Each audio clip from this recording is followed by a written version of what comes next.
Hello my fellow nerds, Calco here. And I know, long time no video. I have a full-time job now. It's kind of a lot. Anyways, this is kind of a part 2 to my other video, which I will link here. Many use prejudice as a way to build their world or character, and sometimes it goes very well.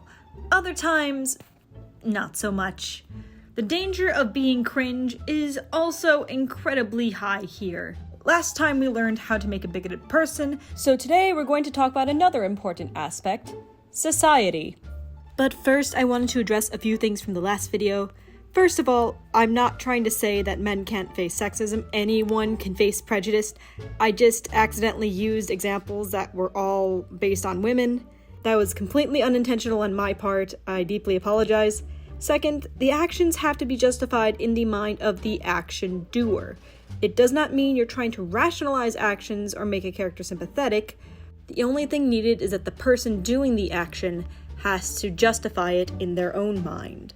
Now with that, let's get on with the video. First thing is first. I'm going to go off on a little bit of a tangent here, but I promise I will get back to the subject matter. We need to remember a very important rule regarding keeping your audience engaged. Never make a pointless scene. If you're making a D&D campaign, it's fine. But if writing a book, TV show, etc., never ever filler or you risk disengaging your audience. Your writing should always have purpose. Now, a lot of episodes that are considered filler, with a big asterisk on that, and I'll get to that asterisk in a minute. Here's how to determine if you wrote filler or not.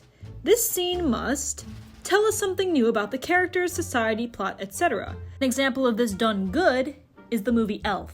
You may think that, oh, Elf definitely has a lot of filler, right? Take a look at this scene with the raccoon. Obviously filler, right? Wrong.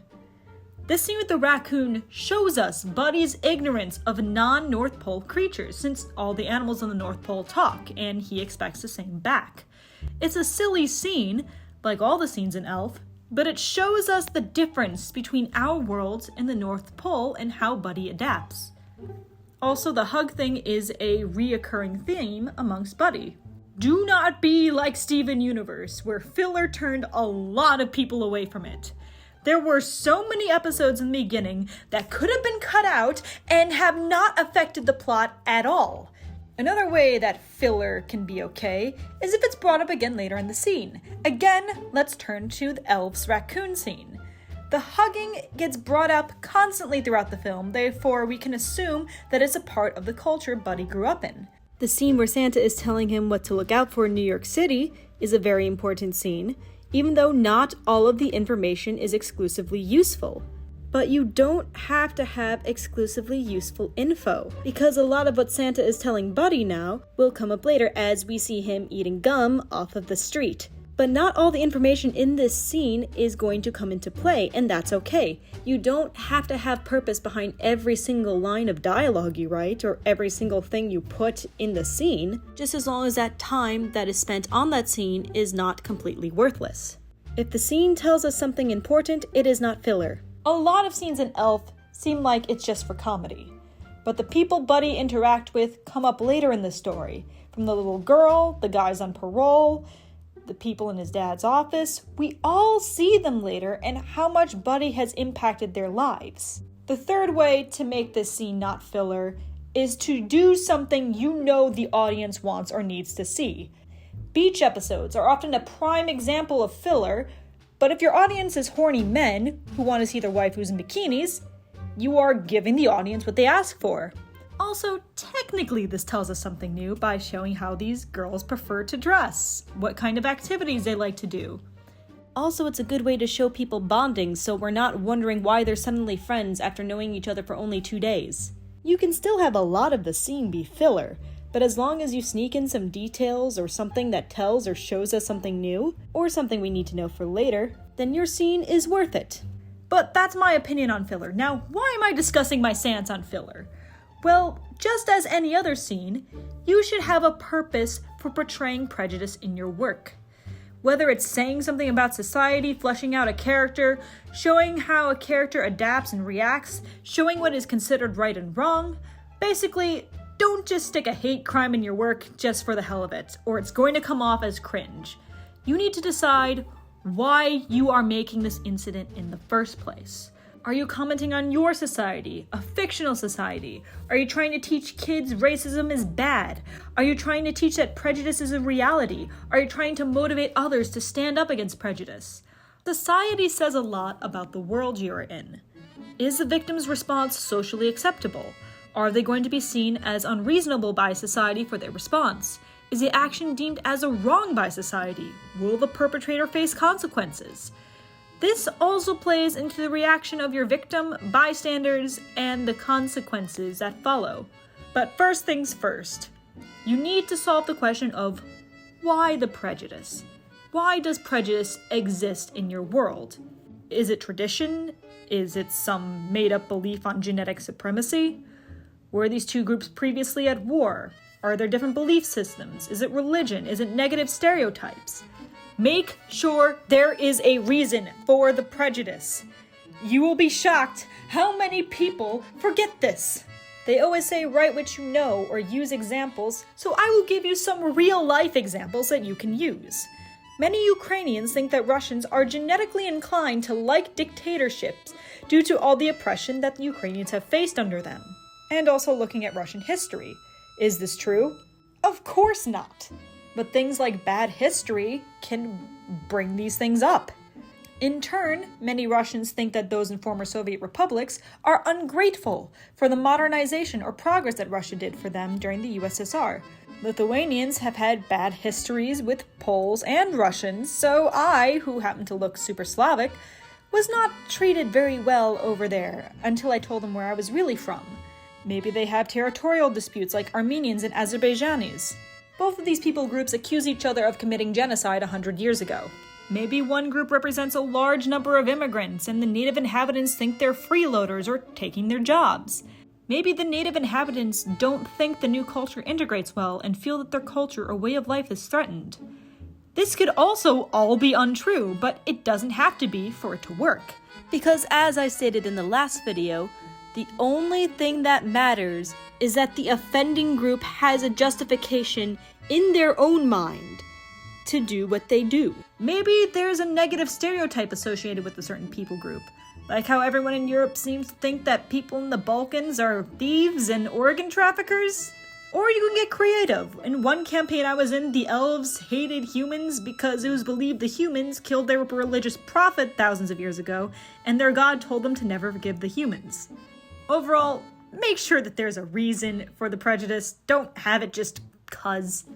Next, you have to decide what kind of society do you want. There are 3 kinds of societies that we will be discussing throughout this video.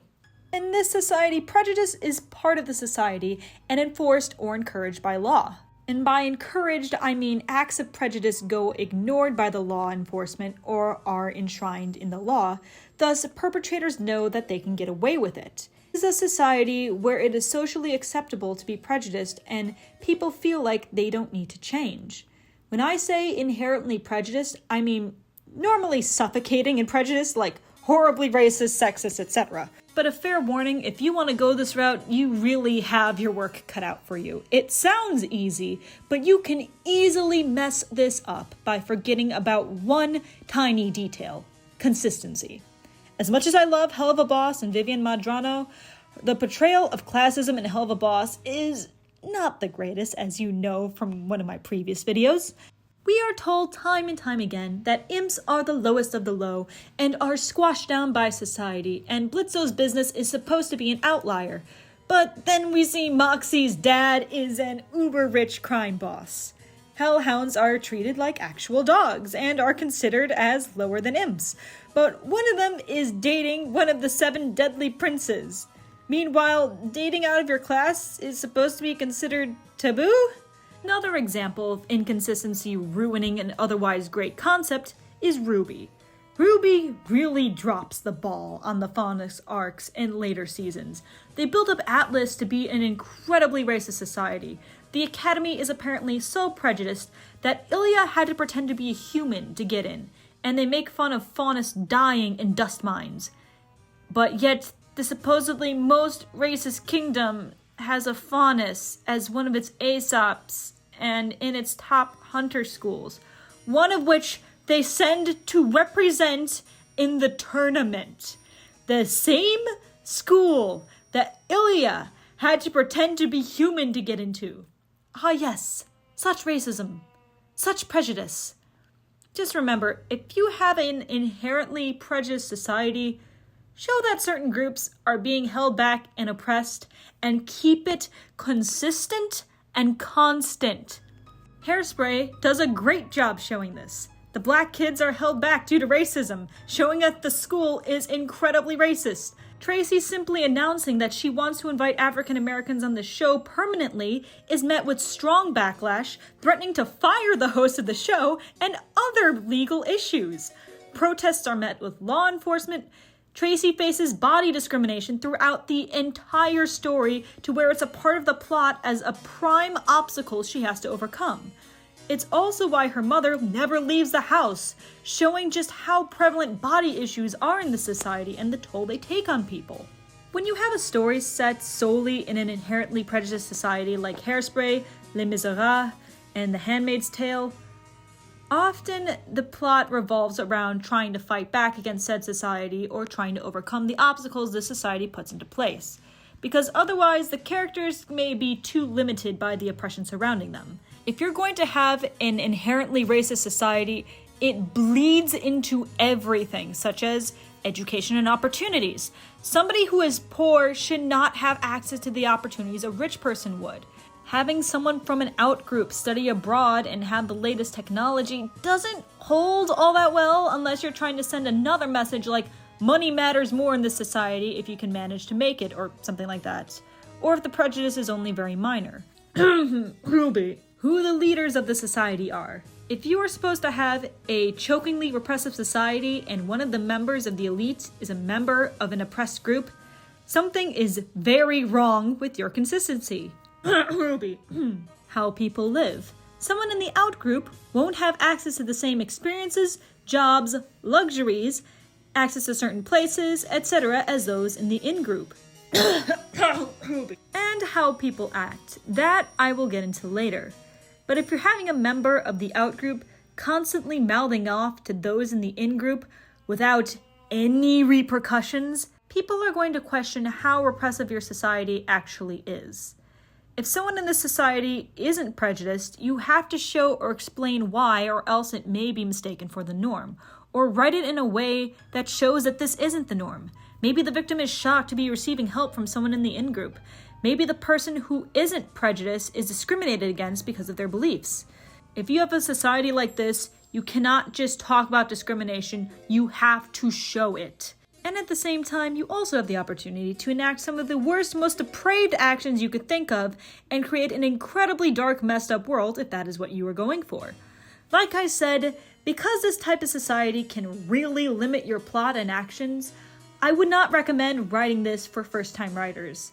It is an exhausting task to the point of where I try to avoid writing it when I can because it can be incredibly hard to keep a track of everything. Like, there have been times that I have been writing and I've had to stop and rewrite everything because I've realized, oh crap, I forgot this character can't do that because the society's so messed up. If you feel like you've created a soul-crushing feeling of hopelessness and unfairness, to the point where you have to twist and turn to figure out how your character is going to overcome these hurdles, you did it right! Fairly simple. This is a society where prejudice is frowned upon, if not abhorred. This is the easiest to write. Reactions are shocked and or angry to see such a prejudice incident happen. There are consequences for the bigot's action, and prejudice is called out. For example, in Legally Blonde. When Callahan is a creep on Elle, causing her to quit, people are shocked and devastated. Brooke fires him as soon as she hears, and he gets into trouble. Very simple and easy to write, and is the best setting for a children's series. However, just because a society isn't inherently prejudiced doesn't mean prejudice doesn't exist at all.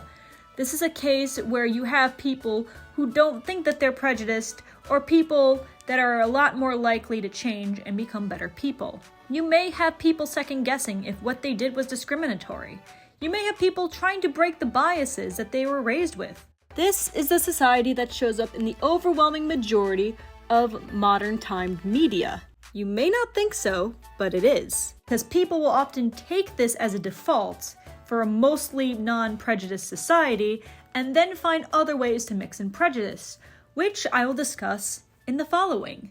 This takes place in a default anti-prejudiced society, but discrimination still appears in other aspects of society and still has an impact, even if it's not explicitly enforced by law or encouraged. This is the best option if you are dealing with regional differences, generational differences, depending on the person or backstory, etc. There are parts of certain countries or worlds that are way more prejudiced than others. Additionally, two people living in the same society or same city can have very different worldviews and will act accordingly. This is often in a society most akin to what many see in real life, depending on where you live, of course. Full of gray areas, varying behavior, mixed reaction, and outcome is heavily dependent on who gets involved. For example, Russia and the USA are full of racism, but not everyone there is a racist, and it depends on where in the country you are. You may also experience different acts of prejudice depending on where you are as well. In Moscow, most people won't care, but if you're trying to rent an apartment in Rostov-on-Don as a non-white, non-Slav, you may have a tougher time. Many stories take place in a society where prejudice is mostly frowned upon or not tolerated, but prejudices tend to be associated with a specific aspect of society such as place of origin, age, background. The motivations are almost always character-based or dependent on the person that is encountered. This is the best option if you are worried about consistency, because here you don't have to worry about consistent societal norms. You can address them on a case-by-case basis. Maybe keep in mind some consistency, but overall this is the easiest to write. It's very liberating because you can almost decide when and where you're going to let things take place, and you don't have the limitations of a society where prejudice is legally enforced. But you still have to be consistent with the reasons that you give for prejudice. For example, if it's regional, make sure you keep that in mind and apply it uniformly. There are many different differences you can fracture your society by. Regional or cultural is very simple. One country, planet, culture, etc. is prejudiced while the others are not, or less so. So you only have to bring it up when the prejudiced region is involved. Earlier RWBY did this well. Vacuo is supposed to be more accepting of the faunus than Mistral and Mantle, which is why we see Sun leading his team, as he is from Vacuo. Also, someone from Atlas, like Weiss, is more likely to be openly prejudiced, whereas someone like Yang from Vale feels bad for the faunus. It also says a lot more about the diversity of the universe as a whole, and the different groups and cultures and countries that inhabit it. Generational is also easy, especially if you have a society that has changed over the years. Using a prejudiced relative that you may have is a great reference. Showing someone who longs for the past, resenting the society that has now mostly overcome said prejudice, is an easy way to talk about your world's history, show a generational divide, and worry less about societal barriers that may hold back your characters in the future. But the majority of the time, it's going to be personal, which you can turn to my previous video for. While there may not be major taboos or laws in your society pinning your characters down, encountering the wrong person at the wrong time is often where this situation arises. For example, a character who may have been assaulted may be used to going to the police when something goes wrong. But if the officer they connect with is someone who beats their wife at home, the outcome is going to be very different as if this character went to a different police station with a different officer. But you may need to explain or indicate why one officer helped and the other did not, unless you are trying to confuse your audience. I'll pull from Legally Blonde once again. While some may say it isn't prejudice, the entire film is about people judging Elle for her looks and assuming she's a dumb bimbo because she's blonde, girly, and attractive. In the musical, we see a salesgirl trying to take advantage of her and trying to upcharge her on a dress because she stereotypes her as a dumb blonde. And then another clerk comes in, recognizes Elle as a regular customer, and treats her completely differently. Here, society as a whole isn't sending blonde women to the gulag, doesn't see them as second-class citizens, doesn't deny them specific opportunities or anything super repressive, but you still get a mix of people who take her seriously and people who instantly assume she's stupid. It shows that society does have some prejudice there, but not everyone is like that. In these societies, you sometimes have to both show and tell. And you're more likely to get away with exposition through dialogue, Which is what all writers secretly want to do. and of course, it can also be a mix of these reasons or other reasons entirely. While requiring a lot of characterization and world building, mixing is overall a more realistic way to paint a world in a way that doesn't limit your character's actions very drastically. The society still comes with its own set of issues though. You still have to determine how many discriminatory people are around you, what extent does the law get involved, what extent of prejudice is seen as socially acceptable, if any, and on top of that, you have to keep it all consistent. But if you set the base as a society that is non-prejudiced, you have to worry about consistency a lot less. You can also make a combination of these. You can have very subtle suppression from the higher-ups. You can have only prejudice be that moon elves wear blue shoes or face certain death. You can have hidden prejudice that no one wants to be discovered. You can deviate from these however you like, but just keep in mind that consistency is key. So what have we learned today? Be consistent. Have a purpose behind all of your prejudice scenes. Every action has a reason. Societies are prejudiced for a reason. Sometimes not everyone in society thinks the same way, but you need to explain or show why that is.